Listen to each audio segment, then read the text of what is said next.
I'm Africah Harrigan for Legit TV.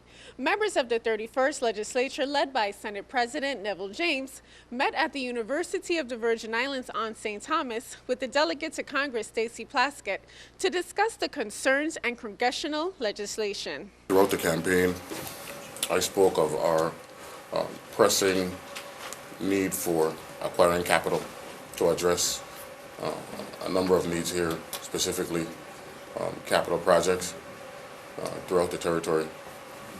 Managing our federal revenues is critical. One of the concerns for our constituents is federal monies coming into the territory not being expended properly or timely and being returned back to the federal government. And at this juncture, we simply cannot afford that. How have you been able to move in terms of those kind of movement? And are you going across the aisle? Well, you know, in the campaign, in previous campaigns, I've been beat up because I worked in a Republican administration. So I have relationships with Republicans as well, and there's no way that anything gets done in Congress without having relationships with Republican members. So, I think that one of the reasons that I wanted to be on agriculture was because I think that that can provide enormous economic support to the territory through rural development grants and rural development support. But you, as well as Senator Roach, talked about the national parks and road access and those issues, and that's something that our office definitely wants to take up. I understand the importance of us making changes to the Organic Act. There is some level of specificity in there that probably should not be, which has caused a lot of angst and restrictions to us. One of those being the governor's residence and where that particularly needs to be. And I'm happy to work with your office on that as well. One of the future legislation that we're interested in doing is changing our poverty level. New York, Hawaii, Alaska have a different poverty level rate than that's the national rate because of the cost of living. You're talking about the formula? The formula, yes. To change the formula so that we can receive additional support to our families that are on assistance such as Section 8 housing, TANF, SNAP, all of those things. That's one of the things that we're working on as well. Senators will work closely together with the delegates to Congress to improve the territory.